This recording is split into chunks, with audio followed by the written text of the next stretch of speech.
Mind the Game Luka Doncic, di mana ia berbagi rahasia menjadi pemain basket jenius, membahas perbedaan basket Eropa dan Amerika Serikat, serta pengembangan olahraga remaja. So you played a lot of informal basketball growing up, other sports. What was it like when you went to Madrid? 13 years old? 13. Real Madrid. I mean, it was a difficult decision, honestly. First, I didn't know the language yet. I know a little bit, just like, hello, how are you? I think first 2-3 months I almost didn't spoke to anybody. Yeah. But that's how I learned Spanish so quickly. And after that, it was an amazing journey, man. Yeah. It was something that changed my life for better. How long was you there for? How long was you in Madrid for? 7 years. 6 years. 6 years. 13 to 19? Yeah. First it was cool. First year. But then we went to a nice. Then Real Madrid built his own dorm. It was super nice. It was like living in a hotel. So Nice. that was different. And how was the day? Like, did you go to practice, then school, or school, then practice? What was the day like? We started at 7:30, something like that. To 8:30 we had practice. Then from 9:15 to 5:30 it was school. 9:15 to 5:30? Yeah. No wonder you're so smart. Thank you. Appreciate that. And then from 6 to 9 was practice. On Wednesday we didn't have practice, but every other day, Saturday, Sunday games. Luka Doncic meninggalkan kampung halamannya pada usia 13 tahun, pindah dari Slovenia ke Spanyol, dan tinggal di Real Madrid 6 tahun. Pada usia 19 tahun, ia masuk NBA dan kini sudah 7 musim. Waktu yang dihabiskan Doncic jauh dari kampung halamannya demi basket, sebentar lagi akan melebihi separuh hidupnya. Masa kecilnya di Real Madrid tidaklah mudah. Selain harus mengatasi hambatan bahasa, ia juga menjalani latihan intensif 4 hari seminggu dan bertanding di akhir pekan. Oleh karena itu, untuk membentuk seorang jenius basket, tidak hanya mengandalkan bakat atau lingkungan baik, tetapi Doncic juga harus mampu bertahan dan terus berjuang. Nash heran di Eropa sekolah baru selesai pukul 5:30 sore. Di Amerika Utara sekolah selesai lebih awal. Anak-anak lebih banyak waktu untuk kegiatan setelah sekolah. Sedangkan dalam sistem profesional di Eropa, berbeda. Setelah latihan basket selesai pukul 9, mengurus pelajaran sekolah, ini melelahkan bagi anak-anak. Same, on the weekends, it's only game. 2, maybe even 1. So it was a lot of practice, but I love practice. We had a lot of skill set, half an hour, 45 minutes. Fundamentals. Yeah. Skills. Just to warm up, and then we would play.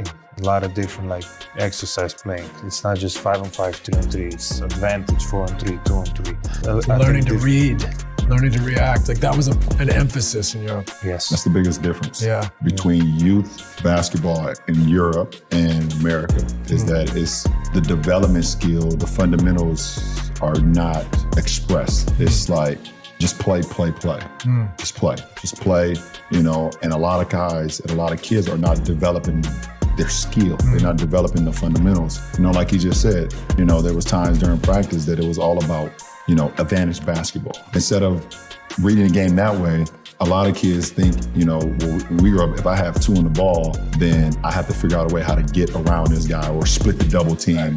I still have to be able to score. It stops you from reading the game. Yep. You can make it through trade school playing that way. You can make it through high school. You can make it through college. And some guys figure out a way to even make it through the NBA. But as far as how to be great and transcendent and being able to inspire your teammates, inspire yourself, inspire your family, inspire the game, being able to be on that wavelength. And I think that's the difference between, how they grow up in Europe teaching the game and how we teach the game here. Nash menyebutkan, di Amerika Utara menekankan menunjukkan diri di pertandingan AAU. Anak-anak menganggap bermain di pertandingan penting daripada latihan. Mereka ingin memamerkan kemampuan di lapangan, dilihat komunitas, pencari bakat, bahkan sponsor. Pemain muda di Amerika Utara menekankan pada pengembangan kemampuan individu, sedangkan di Eropa sejak kecil menanamkan pentingnya bola basket tim. Mereka mengajarkan pemain bagaimana bermain demi kebaikan tim, sehingga membentuk kemampuan membaca permainan lebih baik. Seperti yang terlihat pada pemain di liga saat ini seperti Jokic dan Doncic, serta umumnya pemain Eropa yang memiliki kemampuan playmaking lebih baik. Sebenarnya di akhir video, Doncic menyampaikan bahwa dulu pemain basket terkuat berasal dari Amerika Serikat, jadi sistem di Amerika Utara seharusnya yang terbaik. Namun Nash dan LeBron memberitahunya bahwa saat ini sekitar setengah dari 10 pemain teratas di liga berasal dari Eropa, jadi metode pelatihan di Eropa jelas sangat berkualitas. All my coaches were all over me. That has become so hard nowadays because of the commercialization. So whether it's a skills trainer, an AAU coach, you don't feel one, that your business can suffer losing the kid. It's not as frequent that we're going to tell the kid the truth and be tough on them all the time. Yeah, because you're afraid they're going to leave. And now, for money. At some point, I think you need that. You got to have it. Yeah. Or I'll say it's a disservice to our kids because we have to let them suffer, struggle, right? And feel that pressure that's going to make you better, not the pressure that's going to make you not love the sport. Yeah, I've never got involved with my kids' coaches. From Bronny growing up to where he is now, and Bryce, on his way to Tucson, to Arizona. I've never got involved. I've never went to a practice and sat through practice the whole time and see how my son was being utilized. I never got on the phone with the coaches. Listen, he's there to coach my son. Coach him however you want to. And I think you need to hold him accountable. I hope you hold him more accountable than any other kid here, and say what you need to say. And I think it's part of the reason why they are where they are at their stages in their lives. Babying your kid and not allowing coaches to coach them, or not allowing people to be hard on them. And as soon as a coach or someone says something to them, you pull them and go somewhere else. Right. Or as soon as someone says something bad about your kid, you're the first person to go talk in his face. It's like, all right, you fucking go coach me. Yeah. LeBron menyatakan bahwa dirinya tidak pernah ikut campur dalam urusan pelatih anak-anaknya. Pernyataan ini cukup banyak dibahas di internet, karena dengan julukan The GM dan The Coach, bagaimana mungkin dia bisa menahan diri untuk tidak mempengaruhi. Yang saya ingat, dia sering datang langsung mendukung pertandingan anak-anaknya. LeBron bisa dibilang penonton paling antusias pertandingan. Tidak hanya bersorak keras untuk anak-anaknya, kadang ikut mengangkat tangan dan mengeluh kepada wasit. Meskipun LeBron tidak ikut campur dalam latihan, saat di lapangan, ia sulit menahan diri. LeBron sangat berhasil membesarkan anak-anaknya. Baik Bronny yang berhasil masuk NBA, maupun putra keduanya yang tahun ini akan menantang NCAA, kita bisa melihat dari cuplikan video saat ia menyemangati Bryce yang masih kecil, bahwa LeBron adalah ayah yang sangat pandai memberikan dukungan emosional. You got the offensive rebound, right? Down 4, you got the offensive rebound, got the tip in, right? And then you had the outlet pass to Owen when he got the and one.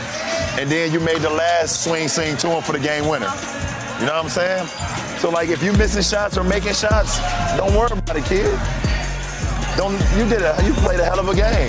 You ain't got to worry about making shots or missing shots. All right? Good job. I'm proud of you.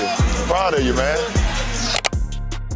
One example was we were up, it was quarterfinals. We were up by like 30 at halftime, but I was bullshitting a little bit. No. He yelled at me. He made me cry. I'm like, at halftime? Yeah. This coach changed a little bit of how I view basketball during the time. That year, I think we didn't lose the game. And we won in finals by 30 points. I think everybody needs it. Yeah. To be a really good player, you need the guy like that to actually coach. I love him for that, and he did it for me. Especially you two guys come in to the NBA straight. I mean, you coming obviously from a professional team, but as a teenager, and you're not going to college. That experience was pivotal for me. So you're lucky, right? You got a high school coach that was like, this is how you're going to play. Absolutely. I mean, he was on my ass from day one. And I had a high school coach was a college coach at Eastern Michigan. Yeah, so he knew, what I was going to see. He actually coached a couple pros that made it to the NBA. From day one when I stepped foot as a freshman, he was literally on me, crazy. But my freshman year, I made, all county, all city, all state. We didn't lose a game my freshman year. We won the state championship. I was state championship MVP for the tournament.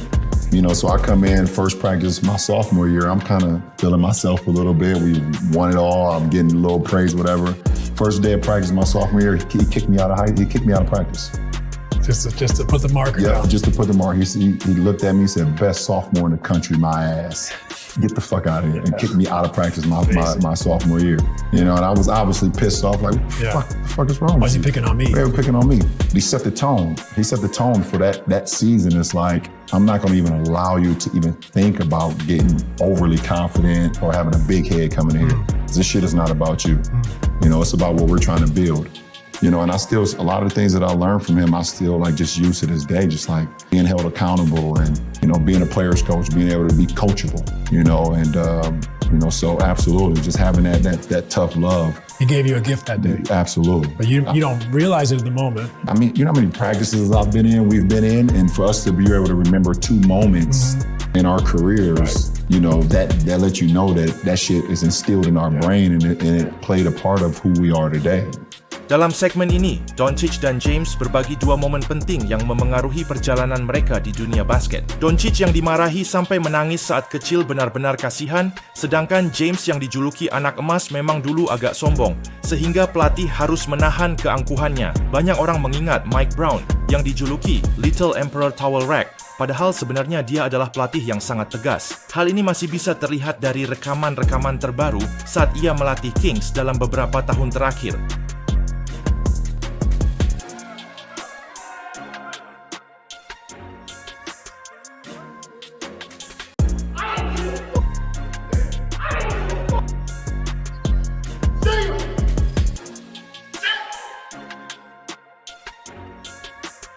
Leonard Brown sebenarnya pernah mengungkapkan penyesalannya bahwa saat di Cavaliers seharusnya ia meluangkan lebih banyak waktu bersama LeBron, bukan terlalu fokus membangun wibawa sebagai pelatih.